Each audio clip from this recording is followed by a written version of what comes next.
Alors vous dites deux horizons. Bonsoir Pierre-Yves Bournazel, merci d'être avec nous en direct sur Europe 1. Secrétaire général délégué d'Horizon et conseiller de Paris, Jules Torres dit peut-être deux ministres d'Horizon, un ou deux me dit-il. Est-ce que vous avez des informations peut-être Pierre-Yves Bournazel qui vont dans ce sens ? Écoutez, nous souhaitons cette coalition depuis très longtemps parce que nous pensons que ce qui est en jeu c'est la stabilité du pays, car il y a une urgence démocratique à avoir un gouvernement, il y a une urgence budgétaire car on a une dette abyssale et il faut protéger les Français d'une crise financière qui peut couver, et puis il y a une urgence géopolitique avec la guerre sur le sol européen, la guerre au Proche-Orient, et donc il est urgent d'avoir ce gouvernement. Donc il est imminent et Horizon va contribuer à faire réussir cette coalition dans l'intérêt du pays. Je crois que tous les partis de gouvernement devraient participer à ce compromis politique, et je regrette d'ailleurs que les sociaux-démocrates n'aient pas à ce stade souhaité participer. Dans les grandes démocraties européennes, des partis peuvent être dans des élections divisées, mais se mettre ensemble dans l'intérêt du pays pour construire, au fond quoi, une majorité pour la France, une majorité pour protéger nos concitoyens. Pierre-Yves Bournazel, Horizon va y participer. Vous n'avez pas répondu. Horizon va y participer. Oui, Horizon va participer à ce c'est-à-dire un ministre, deux ministres. On a le gouvernement. Alors attendez, l'actualité reprend. Pierre-Yves Bournazel, vous allez découvrir avec nous en direct le gouvernement. À 19h40, pardon. Dans 6 minutes. Écoutez, vous avez, pardon. L'annonce de l'officialisation à 19h40 sur le perron de l'Élysée, par Alexis Kohler. Alors, Alexandre Chauveau, journaliste politique d'Europe 1, nous dit, en direct sur Europe 1, dans 5 minutes, puisqu'il est 19h35, Absolument. dans 5 minutes, Alexis Kohler, secrétaire général de l'Élysée, va sortir sur le perron de l'Élysée et va révéler les noms des nouveaux ministres qui feront partie de ce gouvernement Barnier dans moins de 5 minutes maintenant, dans 4 minutes 30, et évidemment ce sera en direct à suivre, en direct sur Europe 1. Pierre-Yves Bournazel, je suis désolé de vous couper, mais évidemment c'est l'actualité. Et je dis ouf comme vous. Vous dites enfin ouf le gouvernement. Oui, enfin le gouvernement, et vous avez raison. Mais est-ce qu'il va pouvoir tenir ce gouvernement, Pierre-Yves Bournazel ? Il le faut, dans l'intérêt du pays. Comment peut-il tenir ? Ça va être compliqué, on se dit les choses. D'abord, je pense que Michel Barnier a les qualités personnel, politique pour y arriver. C'est un homme de compromis. Il a démontré lorsqu'il a organisé les Jeux Olympiques d'hiver d'Albertville. Il a su fédérer gauche et droite et le monde sportif avec lui, avec Jean-Claude Killy. Il l'a démontré lorsqu'il était ministre. Il a su travailler avec son opposition comme avec la majorité au Sénat et à l'Assemblée nationale. Il a montré comme commissaire européen et il a montré lorsqu'il était en charge du Brexit. Il a fait travailler les 27 pays pour créer les conditions d'une sortie de la Grande-Bretagne de l'Union européenne dans de bonnes conditions et défendre les intérêts de l'Europe. Donc je crois qu'il a ces qualités-là. C'est un homme qui est solide, qui a un cap, il sait où il veut aller, et je crois qu'il a une méthode de travail, et j'espère qu'il va faire, il va élargir en fait ce socle de 240 députés à peu près aujourd'hui, entre Renaissance, Horizon, le MoDem, LR, quelques Lyotte et quelques non inscrits. C'est 240. 240, c'est pas suffisant pour avoir la majorité absolue, mais 240, c'est plus que les 190 revendiqués par le Nouveau Front Populaire, c'est plus que les 140 de Madame Le Pen et de ses alliés. Il va falloir, évidemment, sujet par sujet, essayer d'élargir pour permettre à notre pays d'avancer et de protéger encore une fois les Français. Ce qui compte, c'est vraiment l'intérêt du pays. Il faut que ce gouvernement soit un gouvernement de combat. C'est l'intérêt commun et un gouvernement de combat. Pierre-Yves Bournazel, je vais vous faire cette proposition.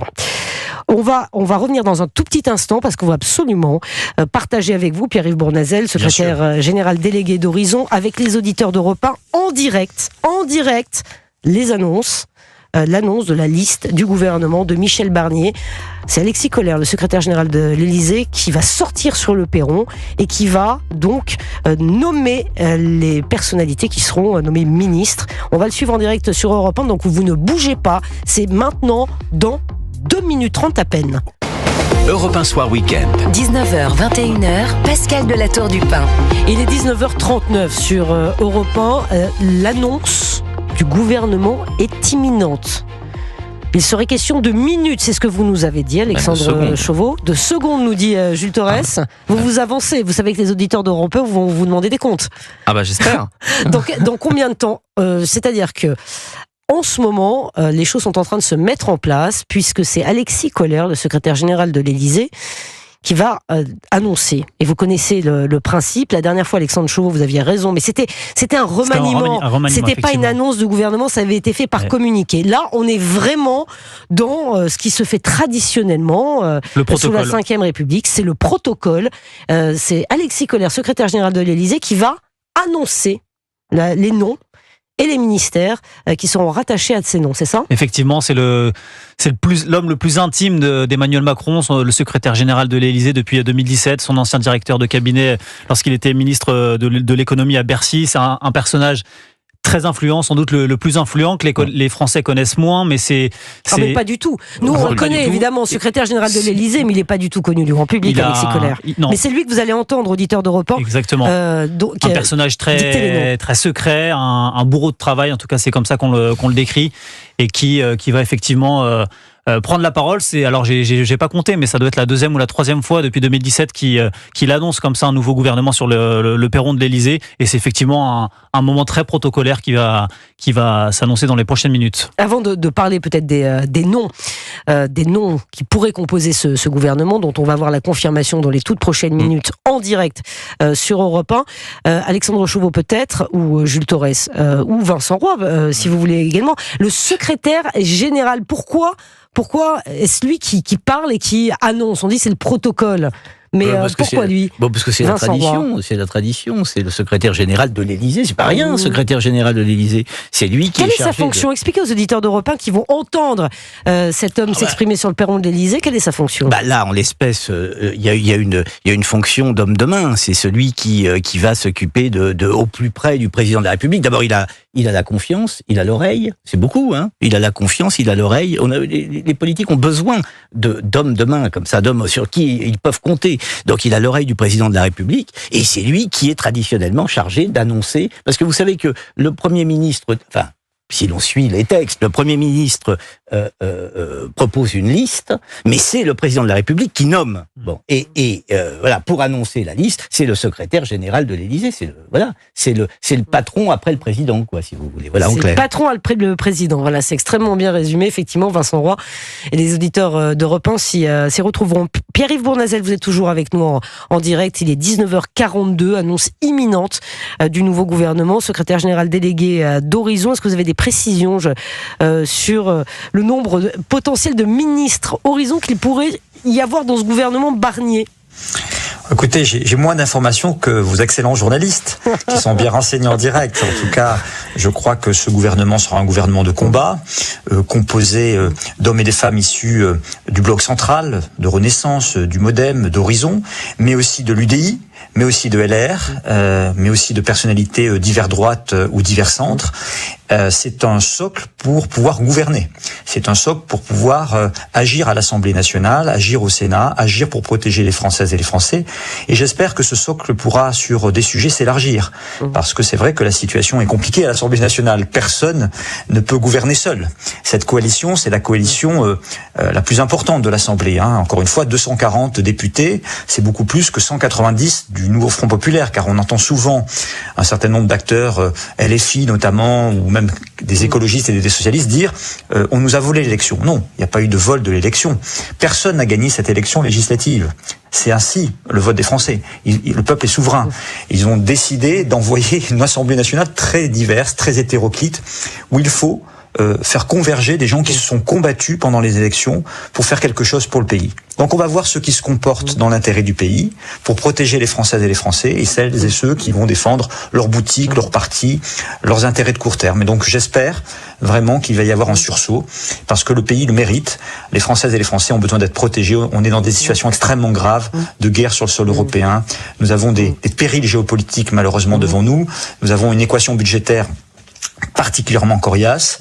Nous avons sur l'éducation, sur la justice, des décisions importantes à prendre, et c'est maintenant Michel Barnier, à ce gouvernement de combat, de réussir.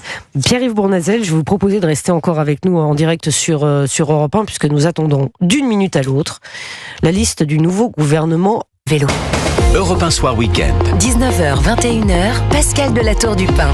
Et au moment où je vous parle sur Europe 1, Alexis Kohler se présente au pupitre sur le perron de l'Élysée. Nous allons en direct à l'Élysée. Voici la liste du gouvernement Barnier. À nommer. Monsieur Didier Migaud, garde des Sceaux, ministre de la Justice. Madame Catherine Vautrin, ministre du Partenariat avec les territoires et de la décentralisation. Monsieur Bruno Retailleau, ministre de l'Intérieur.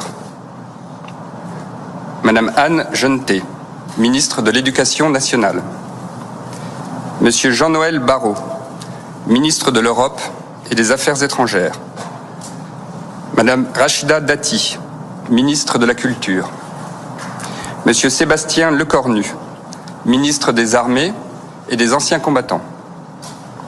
Madame Agnès Pannier-Runacher, ministre de la Transition écologique, de l'Énergie, du Climat et de la Prévention des risques.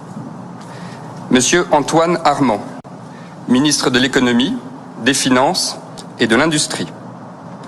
Madame Geneviève Darrieussecq, ministre de la Santé et de l'Accès aux soins.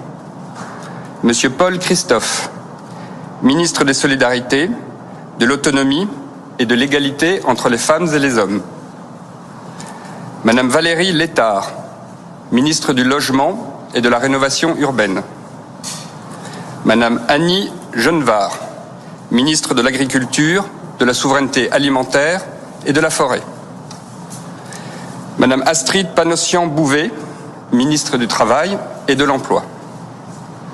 Monsieur Gilles Averrousse, ministre des Sports, de la Jeunesse et de la Vie associative.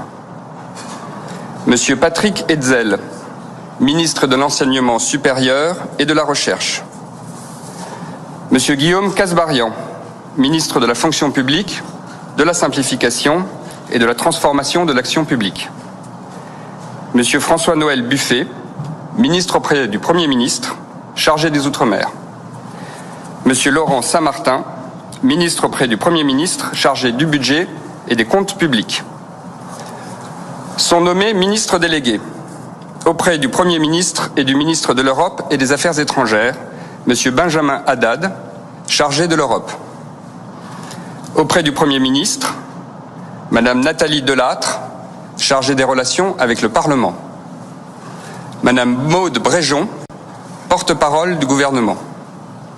Madame Marie-Claire Carrerger, chargée de la coordination gouvernementale. Auprès de la ministre du Partenariat avec les territoires et de la décentralisation. Madame Françoise Gattel, chargée de la ruralité, du commerce et de l'artisanat. Monsieur François Durovray, chargé des transports. Monsieur Fabrice Loher, chargé de la mer et de la pêche.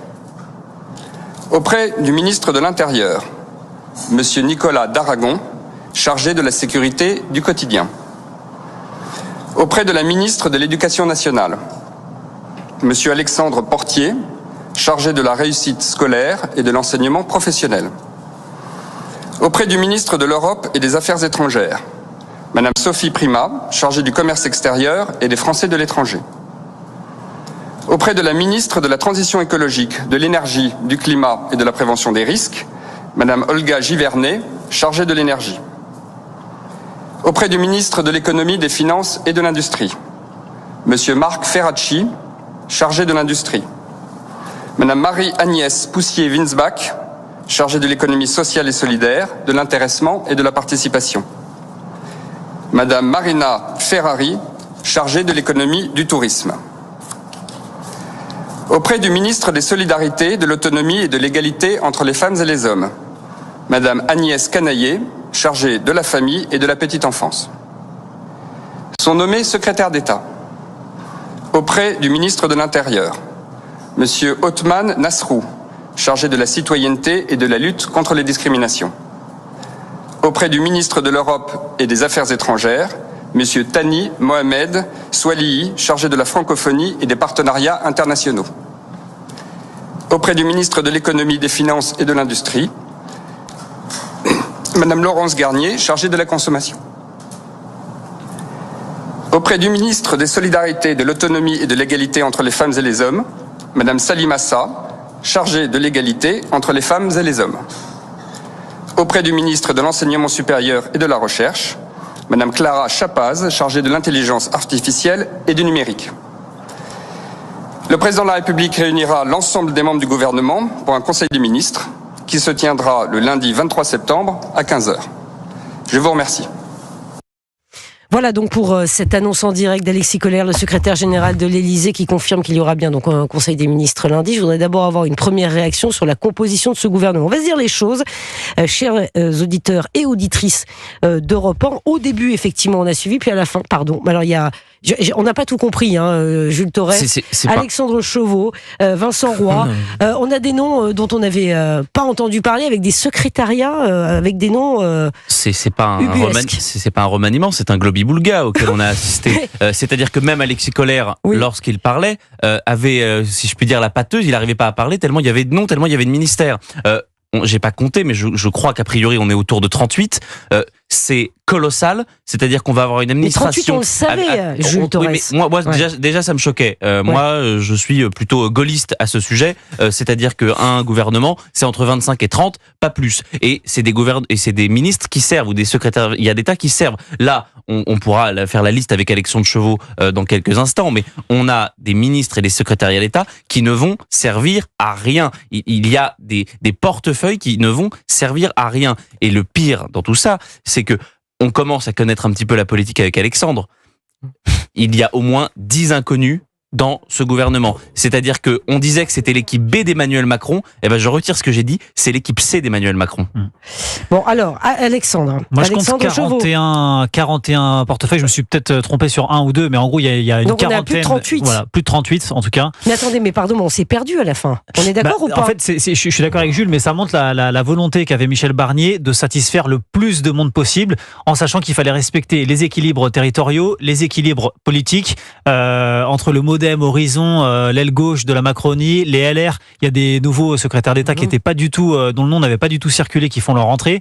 Donc c'est vraiment une armée mexicaine. Je vais y arriver. Mais même pas, parce qu'une armée mexicaine, c'est des chefs. Et là, c'est des inconnus. Oh là là, Jules Torres, attendez. Et puis il faut quand même il faut quand même contenter le président de la République. Je sais que Jules Torres va pas être d'accord avec moi, mais il y a quand même contradiction dans les termes. Monsieur Bruno Retailleau, ministre de l'Intérieur, et monsieur Didier Migaud, garde des Sceaux, c'est dur en même temps. Déguisé, ripolliné, mais c'est dur en même temps. Moi, je vous trouve dur avec Didier Migaud. Je pense qu'il faudrait lui laisser sa chance. C'est la caution de gauche de ce gouvernement. C'est la caution d'hiver gauche. D'hiver gauche. De ce gouvernement. Ça fait socialiste. Non, mais ça fait 15 ans qu'il a quitté le Parti socialiste. Honnêtement, moi, je ne saurais pas vous dire ce qu'il propose aujourd'hui sur les socialiste un jour, socialiste toujours. Sur les questions de justice. Donc, voilà. Ce qu'on peut dire, c'est qu'il y a vraiment beaucoup de ministres. Première communication de Michel Barnier sur Twitter. Une équipe, point d'exclamation. Maintenant au travail, point d'exclamation. Une équipe, maintenant au travail. Le temps est donné. Je voudrais avoir la réaction de Pierre-Yves Bournazel, secrétaire général délégué d'Horizon, qui est toujours avec nous. Combien de ministres d'Horizon? Une 40. Ah, non, pas une quarantaine. D'Horizon, 2 ou 3. Peut-être mieux compter que nous, monsieur Bournazel. Monsieur Bournazel, combien? Nous avons comme ministre de plein exercice Post-Christophe, qui est un élu du département du Nord, qui est un député. Ministre des Affaires sociales, c'est ça? Solidarité. Pour sa compétence sur les questions de solidarité. Et puis nous avons aussi Agnès Poussier-Wensbach, qui sera en charge de l'économie sociale et solidaire. Est-ce que vous êtes satisfait? Pierre-Yves Bournazel? Nous, on a toujours dit qu'on allait jouer le jeu. On a toujours dit à Michel Barnier, on va t'aider. On va t'aider à réussir cette coalition parce que c'est l'intérêt du pays. C'est le seul intérêt qui prime aujourd'hui. Il y a trop de dangers pour l'avenir de la France. Je les ai cités tout à l'heure. Les risques géopolitiques, le risque financier, le risque démocratique. Il faut aider Michel Barnier et une coalition, c'est un compromis. C'est mettre des hommes et des femmes qui ont pu se combattre, qui peuvent avoir des différences, mais qui font quelque chose pour leur pays. Et donc, je crois que c'est un gouvernement de combat. Il faut lui laisser sa chance. Ça sera dur. Ça sera difficile devant les Français, ça sera difficile devant l'Assemblée nationale sur le plan politique, ça sera difficile parce qu'il y a un budget à faire et à tenir au moment où le pays connaît une dette très importante et alors que les Français attendent aussi des réponses sur des questions de pouvoir d'achat. En revanche, je voudrais répondre à ce qui a été dit là. Je crois qu'un gouvernement, il y a toujours eu des équilibres. Le ministre de l'Intérieur est là pour assurer l'ordre public. Il est là, au fond, pour prendre des mesures en matière de sécurité, pour protéger les Français. Il est là aussi pour, si j'ose dire, mettre un frein à la délinquance, pour agir sur la criminalité. Donc, au fond, il est là pour mettre de l'ordre dans le pays. Et puis le garde des Sceaux, c'est normal. Il est là parce que c'est le ministre des Libertés. Oui. Et il y a toujours eu des débats dans un gouvernement entre le ministère de l'Intérieur et le ministère de la Justice. Et c'est bien que ces deux ministères sont incarnés par deux personnalités très différentes au parcours. Vous avez l'air assez satisfait, Pierre-Yves Bournazel. En tout cas, c'est un gouvernement de combat au travail, dit Michel Barnier sur Twitter. Il faut donner cette chance à ce gouvernement parce que la France en a besoin. Merci beaucoup d'avoir été en direct avec nous.